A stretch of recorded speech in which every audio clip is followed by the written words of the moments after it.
So our intuition's always guiding us towards our growth, our expansion, and it's often guiding us out of our comfort zone.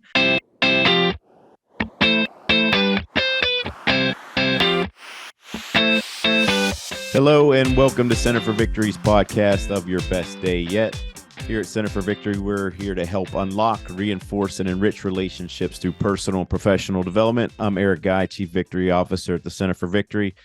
With me today, very special guest, has not been on for a while, but very fortunate to have her back and hopefully have her back on again in the future because she has lots of great insight for many people that might be listening and watching in. So Alex Pursglove, business and transformation coach. Today we're going to kind of get into the importance of our inner world transformation with you, focusing on trust, intuition, releasing that self-judgment, or sometimes what you refer to as that imposter syndrome, to achieve more success while experiencing joy and fulfillment along in the journey. And I think we really need that today more than anything. So let me shut up just for a little bit. Welcome. And can you just introduce yourself a little bit, because it's been a while since we've had you on. I appreciate you having me back, Eric, and for us to have this conversation today. I was just really looking forward to it. So yes, I'm happy to introduce myself. As you said, I'm a business and transformation coach, but I didn't always start there. As you know, my background is a little unique maybe, or varied. I actually have a background first working as a freelancer in the film industry in Los Angeles and Dallas, Texas. And then I moved back to Pittsburgh in 2012 and got into the nonprofit world and worked in nonprofit in event planning and marketing, essentially, and some strategic planning for about 7 years. And so then I started my business in 2016 part-time, and I went full-time in 2019. And that's when I really started shifting and focusing on working with other business owners. And so to share just a little bit more about that and why I made that shift is because on my journey, I always had really big visions and dreams and passions. That's why I moved out to California in my 20s to pursue a career in the film industry. I loved storytelling. I was fascinated by film back then. But then when I got out there, I realized I was just pretty misaligned with the culture of the film industry. And I didn't feel like I was really getting to live my values and really express my potential. I was just doing a lot of errand work, if you will. And then right before I turned 25, I was diagnosed with a tumor in my pancreas with cancerous tissue. And that was absolutely the wake-up call that I needed in my life at that time. It completely rocked me and had me really take a good hard look at my life and what actually really mattered to me. And I quickly realized that I wasn't happy in the film industry. I didn't want to keep pursuing that. I didn't care that I'd never made a movie. I wanted to do something that had a lot more significance, that was in higher service, that was really making a genuine impact on other people. And then I also realized I was in this very toxic relationship at the time. I didn't have really a healthy set of friends or community. And so I just took this good look at my life and realized there was so much misalignment. And so fortunately, my tumor turned out to be incredibly rare. It was non-aggressive. It was not the typical kind of pancreatic cancer you hear about. And so I was very blessed to be cured just by a surgery. And so after I recovered from that, I decided to leave film, leave my relationship. That's when I moved back to Pittsburgh and started pursuing careers in nonprofit and then eventually my business. But for me, it was really this quest of how do I live with more significance and joy and fulfillment? Because I realized when I was sick that I was really missing that. And deep down, I knew I wanted to experience a lot more love in my life. I wanted to experience more passion and more presence. I wanted to really feel so much more alive. And so it began this long journey of really learning how to do that. And partly that was through my career, like I said, going from nonprofit to then starting my own business. And I stumbled upon personal development, fell in love with it, fell in love with coaching, and eventually realized that I wanted to help other leaders and business owners who also had big dreams and who desire to really make an impact. And then it also was a journey for me personally as well. And my husband, Adam, and I have been on quite a growth journey together and exploring how do we really live in a way where we have intimacy in our relationship, where we're deeply connected, and where we're getting to live a life that feels aligned for us and how we want to live and what we want to create, and that also can be in service to other people. Yeah. Well said. And I love seeing how you've grown too, because I mean, you knocked it out of the park with before you had this company. I mean, you were fantastic at what you did before that, and there's no doubt that if people look you up, they're going to get quality service. But anyhow, that just a little shameless plug for you, but it's not. I mean, you did a that's how it was. Kind of what drew me to you was just watching you do what you did, really. And then I got to meet Adam, of course, and it was like, wow, these here's a young couple that really knows what's going on, and trying to search for the right things. But that's not what we're here to talk about today. I would love to talk about that at another time. Oh, so would I. Because I actually just was with a couple last night that I was doing some coaching with, and they asked me that question. So about doing some of them, be more intentional about the relationship and things like that. They were firing off a lot of questions. So maybe we could come back and hit that next time. But you talk a lot about the power of trusting your intuition, which is kind of hard. I think knowing you and what you wanted to do. I think there was like, should I do this? Should I not do that? So it's part of your story too. It's part of my story. But if you could just kind of define intuition and its role in decision making and in goal achievement. Yeah, so I like to think of intuition as the instinctual knowing that each of us have inside of us. So our intuition, it's connected to our desires, it's connected to our creativity, and it's connected to the things that help us expand. So our intuition is always guiding us towards our growth, our expansion, and it's often guiding us out of our comfort zone. So for me, I had a really deep dive into this because something that I struggled with for a long time was self-doubt and second guessing and imposter syndrome and overanalyzing, which I'm sure a lot of people can relate to. This is something I see, and I work with a lot of high achieving women, and it's a very common pattern to go into that analyzing and second guessing yourself. And it often is tied to caring a lot and wanting to do a good job and caring about your vision. And so wanting to give your best. But the dark side of it is then you end up slowing yourself down or keeping yourself from really stepping out of the comfort zone because it turns into doubt, right? Or freezing. Yeah. And so, like I said, for me, this was something I really had to learn quite a bit about how to connect to my intuition, because there was so much fear that blocked me from really being able to connect to it. So, I mentioned that when I was living in Dallas and was diagnosed with this tumor, that I saw how much of my life was misaligned. It's not that I was seeing it for the first time. It's not that once I got the diagnosis, suddenly I realized that I wasn't happy in film or that my relationship wasn't healthy. Those were knowings that I had. My intuition knew all those things. But for me, I think that when I had that diagnosis, it just was this shock to my system to make all my fear finally go to the passenger seat.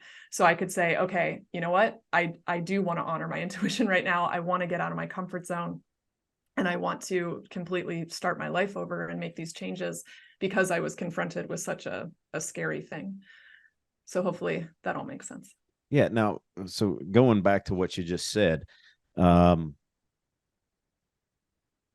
lot of people have that jarring moment and then we kind of move forward. If you look back on that, before that jarring moment happened, like you said, it was always there, right? Mm-hmm. What tips would you kind of give someone that before you have that, like, wow, man, I should have, I knew this. What tips would you give somebody into listening to that and be more in tune with it a little bit earlier than having that accident or diagnosis or somebody leaving us or whatever it might be? Yeah, so you don't have to wait until the jarring moment to follow your intuition. Exactly. That's what I've been on a path of learning. And I'll say that getting to know and trust your intuition, it's just like working out and exercising your muscles. The more and more you do it, the easier, it will come. So for a recommendation I could give to really cultivate greater trust in your intuition is I would say to start with really raising awareness of your thoughts and the reasons that come up for why you aren't moving forward on something that deep in your gut, you feel drawn to. So first of all, I really connect our intuition with our true desires. So our intuition is always guiding us into what we're desiring from our highest selves, or from the part of us that doesn't have fear blocking us. Mm-hmm. And so the more you, one, can raise your awareness about your desires, that's going to help you connect to your intuition. So paying attention to, what are those things that are pulling you forward? What are the things that continuously pop up in your mind that you think, wow, it'd be really cool to do this? Or what if I went in this direction? Or those knowings you'll get of, maybe it's time to really let this go. Maybe this team member isn't the right person. Or maybe, I'm ready to move on to the next thing. Whatever those continuous nudges are, and that pulling forward, that's your true desires and your intuition lighting up the desire and the path that you actually want to walk down. But then what tends to happen is our mind and our ego will pop up and say, but what if? Mm-hmm. But wait a minute, but what if, this person ends up being really upset that I let them go? Or, but what if maybe I'm being too hard on them? But what if, and all the things that can come up, all those reasons to talk yourself out of what you actually want. So one, raising your awareness of your desires and paying attention to them, and then starting to recognize your but what if spiral, as I call it, or recognize the reasons. What are the reasons that you tell yourself for why you can't have what you want, or why you can't go in the direction you feel called to go in? And so first is just raising awareness of them, to recognize that your fear is never actually coming from your true intuition. Your fear comes from your ego. So starting to recognize what's actually the desire, and then what's the fear that's talking me out of it. And then it would be safe to say then, those little nudges aren't always comfortable. I don't think they ever are. And that's why that's why we don't follow it. It's mm-hmm. going back to what you said, well, this is out of my comfort zone, I'm just going to pull back. Right. Mm-hmm. Yeah, because our ego really likes to stay safe and comfortable. I mean, that's the entire job of the ego, the subconscious mind, is to keep us surviving. And so the ego literally sees things outside of the comfort zone as a threat to our survival, which is why we want to stay comfortable. Yeah, it's really a brain override. But one of the things that you talk about that's kind of a big topic for today really is releasing that self-judgment. Or so there's a lot of things I want you to go over here: that self-judgment, that imposter syndrome, that because that really inhibits a lot of people's success. You work with people, I work with people where we see that a lot. So I don't know where you want to jump into there. If you want to just kind of define that real quickly, because some people might not know what that imposter syndrome is and how that can inhibit our growth. Mm-hmm. Absolutely. Where I see imposters showing up, and it takes many different forms, but it often shows up in one, feeling like we aren't good enough. So it's that questioning of, if people really knew the truth of me, would they see that I'm a fraud? Mm-hmm. Right? That's the basis of imposter syndrome, that I'm an imposter. People will see that maybe I'm not as good as they think I am. If they find out what's going on behind closed doors, or if they find out the truth of me, or if they find out XYZ about me. And so that imposter syndrome is really closely linked, one, to self-doubt, doubting our value, doubting our worth, second guessing ourselves, not trusting and being convicted in the fact that we are good enough, mm-hmm. that you were born good enough. And then it also can show up in that self-judgment pattern of being really hard on yourself and telling yourself that what you do is never good enough. So that can show up in, trying something out that maybe went well, but you start thinking, yeah, but I could have done this better, but I could have done this differently. But if I had just done this, then I'd be further along. And that kind of beating yourself up pattern. And for some people that can be really subtle, like I just mentioned, or for other people, it can be really harsh in telling yourself, oh my gosh, you're such an idiot. You really should have done this differently. Or, oh my gosh, what's wrong with you? You really should have showed up, here in a different way. So it's that inner critic is very closely tied to reinforcing imposter syndrome, because it's continuously sending the pattern to yourself that you're not good enough yet, or you're not doing enough, or you aren't enough. Yeah, I really saw, it's always been around, but I saw, working with people through COVID, I just saw that escalate, mm-hmm.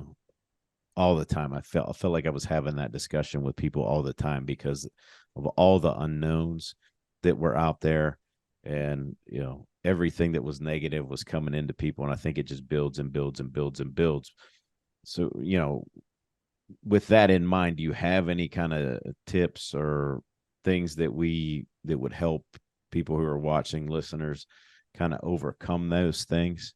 Mhm. Um, Yeah, well, like I said before, that connecting to your intuition and overcoming mhm, imposter syndrome, very closely related. So one, awareness is always the first step. Raising your awareness of how you're talking to yourself and how you're treating yourself. This is a question I'll often ask in workshops I lead or with clients is, how often are you actually celebrating your wins? How often do you focus on what you do well over focusing on what you could have done better?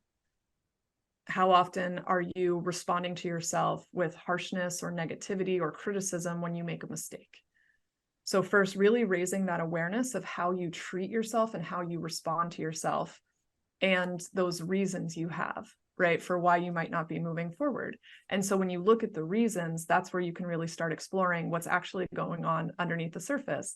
Because there's two reasons that I see with my clients over and over and over again. It's the most common patterns is I'm pulled towards something, I have, a desire, or I have a vision, I have a place I want to grow or something new I want to do. And then the but what if comes up, which is related to either, but what will people think? So it's a people pleasing pattern of how will people react to me? How will people respond? Or will people think XYZ about me? Or a fear of making mistakes, a fear that if I don't do it perfectly, or a fear that if I don't get it right, then that somehow means something about me. And so raising those or that awareness is the first step. And then letting yourself actually look at the truth. Okay, what's the desire? What do I actually really want? And then looking at the truth of the fear. And then you get to make a conscious choice of choosing in favor of your desire over your fear. And so this is part two, is meeting the awareness with aligned action. mhm. So a lot of people will stop at the awareness. They'll raise the awareness and say, I'm aware I'm not doing it because I'm afraid of what this person will think, or I'm aware, that I'm nervous about failing. If you actually want to start to transcend it, that's where you have to bring in the aligned action and say, okay, now I'm going to take the step even when it feels uncomfortable. So many people try to wait until they feel comfortable, but it's always going to feel uncomfortable when you're taking the step out of your comfort zone. So when you can challenge yourself to take that aligned action while also embracing being really kind to yourself while you do it and acknowledging that it's okay to make the mistakes, it's okay for not everyone to approve or like you, and committing to you having your own back above all else, will really start to shift those fears around the mistakes or what other people think. Yeah, and I'll let you think either about a story for you or from one of your clients. But I know for me, when I first started, I remember one of the first lectures I did. There was actually 100 people in the audience, and everybody had surveys afterwards, paper surveys. It's been a long time ago, um, and 99 of them were raving. This was great, blah, blah, blah, blah, blah. And of course, I focused on the one, and yeah, and I didn't have what we're talking about, right? I was new, I was in my 20s, and it just ate at me for like 3-4 days. I couldn't get it off. I couldn't, the focus was not on those 99. Okay, they were just glaring. I just kept focusing on that one, that one, that one. But I say that because I want to reinforce what you said. Okay, because I don't know if people caught it. Celebrating those wins, all right, instead of, that was a huge win. One of my first ones, 99 people loved it, launched my career, right? But I was still focused on that one person that was probably just having a bad day and probably is still grouchy to this day. Right. What is your truth? And then, around here we say do something. So aligned action. It's going to be uncomfortable. Get used to it. That's how you grow. But so then I'll turn it over to you. Do you have, maybe, I know you have your own story, but do you have a story from a client or something where were you able to walk them through something like this? Yeah. Not that long ago, actually, one of my clients who has multiple team members, and she's a business owner and has multiple team members. And we were looking at one of her team members that she knew in her gut was misaligned and was not going to be able to grow with the company that the way it was growing. And she struggled a little bit with wanting to make this decision because the team member had been with her for some time and was very dedicated and really wanted to grow with the company, but she knew that it was a fit or wasn't a fit. And so we looked at this together and identified what's the actual truth. What is her actual desire? And she knew in her gut that this person wasn't aligned. And it was just but what will the other team members think? But what will this person think of me? And not wanting to be the bad guy. Yeah. Right. Not wanting to disappoint someone. And so I think this is an important piece too, Eric. I sort of insert this as a little sub-step in between step 1 of awareness and step 2 of aligned action, which the sub-step is also letting yourself express.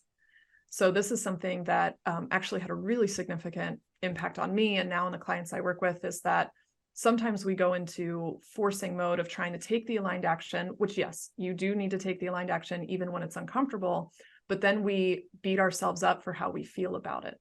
And it's actually judging yourself for having your emotions about it. So the truth was with my client, she was sad about it. She was disappointed. She didn't like feeling like the bad guy. So instead of saying, well, hey, get over it, because you need to follow your gut and go do what you need to do and go take the aligned action, that's what's going to be best. We first stopped and let her actually express and be heard. And let herself acknowledge, hey, I do feel disappointed, and it's okay to feel disappointed. It's okay to not want to be the bad guy. Whatever I'm feeling right now is okay. And letting herself express that and kind of get her anger out about it. She got to vent and say like, oh, I'm almost mad at this employee that they're not stepping up because it's making me the bad guy. And we just let her have all of her emotions about it. And then she felt it was like letting the lid off of a boiling pot, right? She let the steam out. And then she got a lot more clear and said, okay, now I know what I need to do. And she knew she wasn't actually mad at the team member. She knew that, she wasn't actually the bad guy, but she let herself just express it. And then the aligned action felt easier. Mm-hmm. So that is the piece of removing the judgment about your experience. And I see this a lot in leaders where we can put a lot of pressure on ourselves or feel like we need to, show up just perfectly all the time. And it's not true. You're allowed to have your emotions. You're allowed to have your experience. You're allowed to have whatever thoughts come up from your ego, and you can express them without going down the drain and believing them. So you can express it, allow yourself to be seen and heard, and then take aligned action.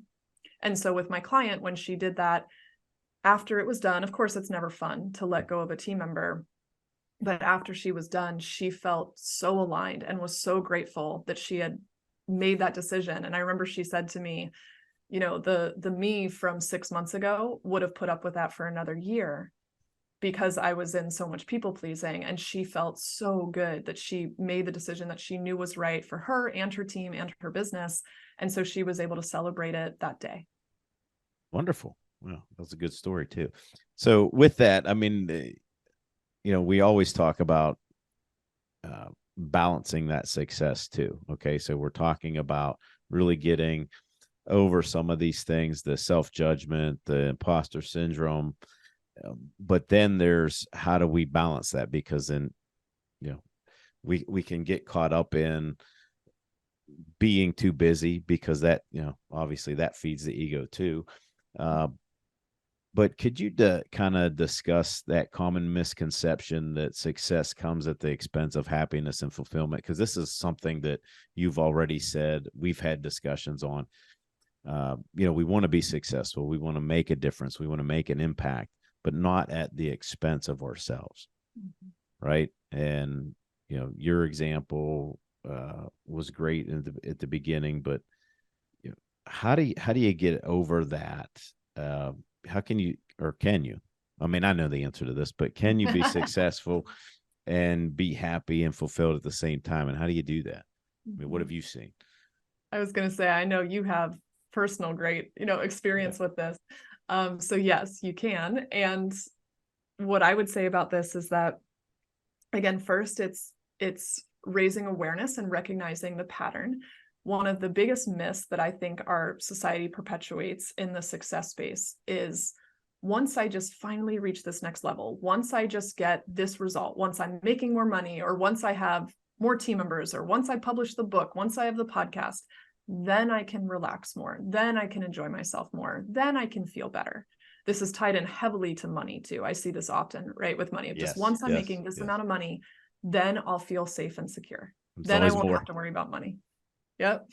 And I know this was something I had to learn this lesson multiple times over and go deeper and deeper with it, because I absolutely had these attachments. I call this very related to high achiever syndrome. Yes. Or that just once I hit this level, then I just want the next level. Then I'll feel better once I'm at the next level. And it never actually works that way. A dear mentor of mine, Sloan, used to always say that how you experience the journey is how you'll experience the destination. So if you're, let's say, building your business and you're constantly focused on, well, I just have to reach the next level to feel better, and you're always grinding it out and in overwhelm and sacrificing, your well-being and your family time and all of those things to just get to the top. Well, then if you finally hit that level, which I think is actually harder to hit our goals that way, but if you finally hit that level, it doesn't just magically change overnight where suddenly now you know how to be with your family and how to not sacrifice your personal time, and now your priorities just completely flip. It doesn't work that way, because you've spent years in these patterns and habits and conditions that once you hit the next level, it's still going to feel like it's not enough yet. Mm-hmm. Right. So I think it's really important to recognize that pattern and to understand that what actually creates fulfillment when you reach the destination is having more fulfillment on the journey, which ties into being really present, to slowing down, to having spaciousness, which I know this is something visionary leaders can really struggle with. And I get it. I am continuously growing in this.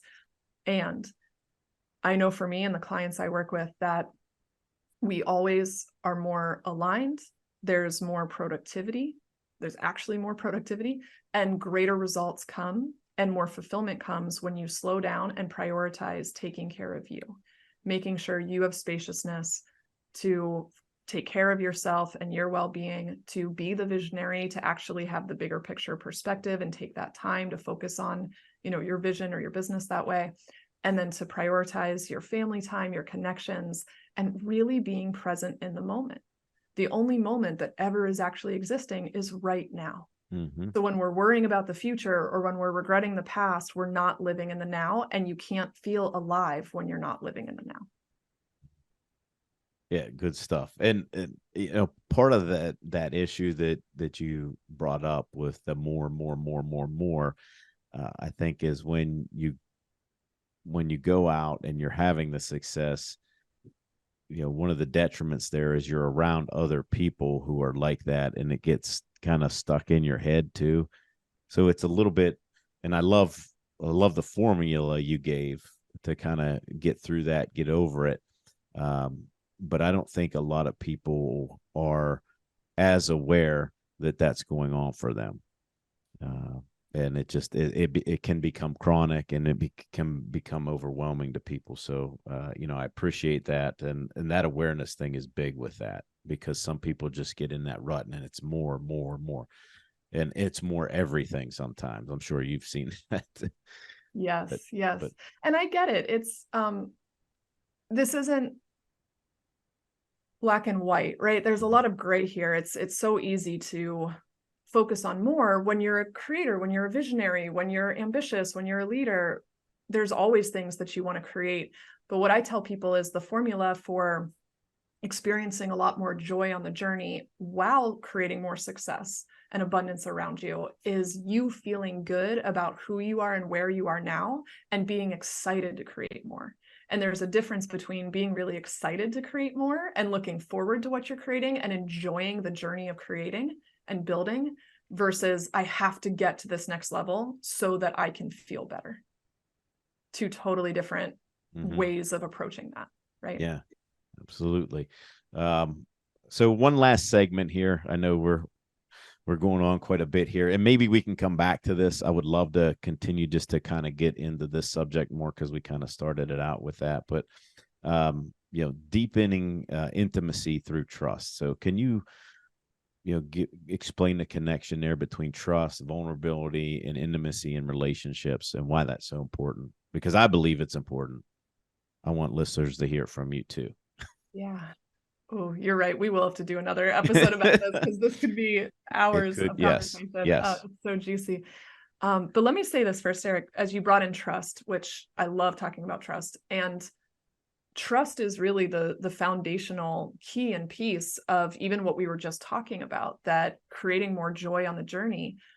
really boils down to being in trust. If you trust that your vision, it will come to life, if you trust in yourself and your capabilities, you trust in your team, you trust in the unknown. For me, I trust in God, and I trust in my spirituality as well. And I trust that things are unfolding, to serve me and others. And so, or things are unfolding in a way that's in highest service to others, that everything can work out for good. That's a belief system I have. And so when you live in that kind of trust, you don't need to rush and grind and sacrifice everything to get to the end result, because you know that everything's unfolding right how it's meant to, and that you're capable and your vision will come to fruition. So I think trust is the basis of having intimacy with yourself as a leader, all right, and believing in your vision and bringing it to life, and then also intimacy in your relationships, as you just brought up. And so for me and my husband Adam, trust has been so significant for us, because years ago, I always say Adam and I were always best friends, but years ago I didn't know really what it meant to actually be best friends with your spouse, because years ago I still had a lot of patterns of people pleasing and hiding or mask wearing, because I would be afraid of how Adam would react or what he'd think of me, and not because Adam would have really negative reactions to things, just because I was a huge people pleaser. And so I didn't want Adam to see my fears or my imperfections, or I didn't want, him to judge me in any way. And I was afraid of being judged by anybody. So something I worked on in our marriage when I was really embracing personal growth and learning how to become a coach was learning how to let all of me be seen with Adam, and let myself speak the truth about my preferences or about things that were bothering me, while also making space for Adam to have his reaction, and trusting enough in our relationship and in him and in myself that we can have these honest conversations and be seen with each other. And so it was this combination of releasing the people pleasing and also releasing my control freak tendencies of wanting him to react exactly how I wanted him to.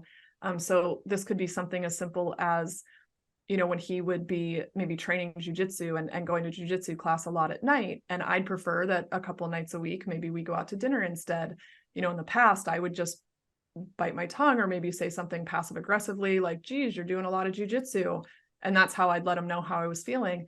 And so when I stepped into this new way, I would say to him, hey, babe, I was actually really looking forward to going to dinner with you tonight. That's what I was thinking we would do. And I have space for if you want to go to jujitsu. Whatever you want, I honor that too. This is what I want, and I'm open to hearing what you actually want. And so in those little shifts, Adam would say to me, my gosh, I'm feeling so much more loved and accepted than I ever have in our relationship before.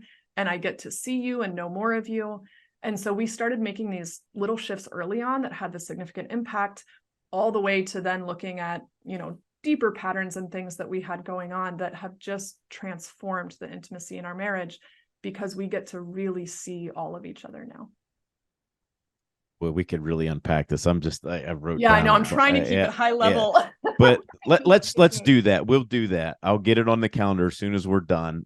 Because you just bring stuff up. Because if you ask my wife right now, and my wife and I have been married for 27 years, and we work together too. But I guarantee if you pulled her aside without her hearing this and asked her what makes our relationship as strong as it is, I'll guarantee you she says he trusts me, because I do implicitly. There's only a handful of people that are kind of in that circle, and she's always been there. And so, having a business partner like that, I really don't worry about anything, right? Because I know she has it handled, because if she doesn't, she lets me know. And it's that back and forth. But man, let's do that. I mean, this is such a good topic. Let's kind of shelf this up a little bit here and wait for the next one. Because I'm holding back right now, because even as you said that, I was like, oh, that's such a good point about the trust, but I'll save it for the next episode. So let's do that, because we could really and just focus in on that, because I think a lot of people need to hear it. You have a lot of people that need to hear it. You have not just business leaders, but people that are going home to their families and have this issue. And I really believe it's important for kids. I just did an episode with my daughter not too long ago, and man, the emails just flooded in about similar kind of issues, like just how we were with, what we expected in our home, not being tyrants, but how to incorporate that where, your kids, rather than being forced to do something, trust that you have their best interest in hand, which we did. But there's a way to convey that. So I'm starting to go and talk about it. You see, though, it's so good that I'm sitting here thinking, Yeah. oh, what a beautiful example of the openness, right? And that trust. It's all linked to that open communication and being willing to remove people pleasing, because really you can't trust a people pleaser. If someone's telling you something because they don't want you to be upset, right, or they don't want you to react negatively or think a certain way about them, you're essentially lying and not being truthful to try to control how they'll react. And that was such a huge insight for me. And so anyway, yes, I get so passionate about this topic because removing people pleasing from our relationship was so significant. Yeah, and it is huge. So let's do that. I think that would be fantastic. I'm actually looking forward to that. So any last words or insights for our folks that are listening and watching, just to kind of wrap this up? Yeah, I'll share a favorite quote of mine from Leland Val Van de Waal. He says that the degree to which a person can grow is the degree to which he can see truth about himself without running away.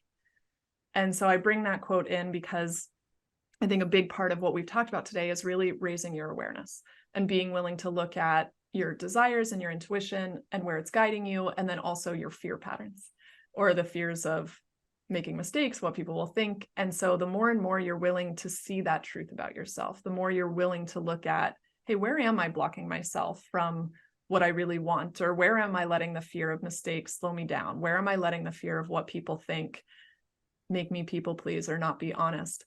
The more you're willing to see that truth and look at it and lean into it and grow in it, or the more you're willing to address it, the more you're going to grow. And the more you're going to expand and become a more powerful leader. So this work isn't always easy or fun to see that truth about yourself, and it has a really significant impact. Well said. Before we jump off of here, can you, I think we said it already, but just remind folks where they can find you, and if you could tell them what just launched for you. Let's break that out too. Yeah, absolutely. I appreciate that, Eric. I just launched my own podcast last month, so I'm really excited about that. It's called Igniting Ecstasy in Business. And the main topic that we look at is, how do you create more success and abundance in business while also feeling a lot more joy and passion and excitement on the journey? How do you live in that fulfillment and enoughness right now? So we dig deeper into that topic in the podcast. And then, of course, I always love to connect with people who listen to episodes like this. You can find me on Instagram at Alex Persglove, or my website, alexpersglove.com. There's a contact page there. So I love to hear anyone's thoughts, insights, or questions, and to connect. Wonderful. Okay. Thank you so much. We have our next topic, so have to book that. I'll do that right after we're done here. We'll get it on the calendar. But I think that's a great topic, by the way. But I really, really appreciate you being on, because, a lot of the people that we talk to are very similar in ways. So I think this has been very helpful to people. Looking forward to having you back on. That's all for today, folks. Thanks for watching, listening. Just make sure you leave the video a like, a comment, maybe down below of something else you want to see Alex and I maybe discuss, talk about, or get into. If you'd like more information from us, you can go to centerforvictory.com. And just remember, wherever you're at, whatever you're doing, make this your best day yet. See you next time.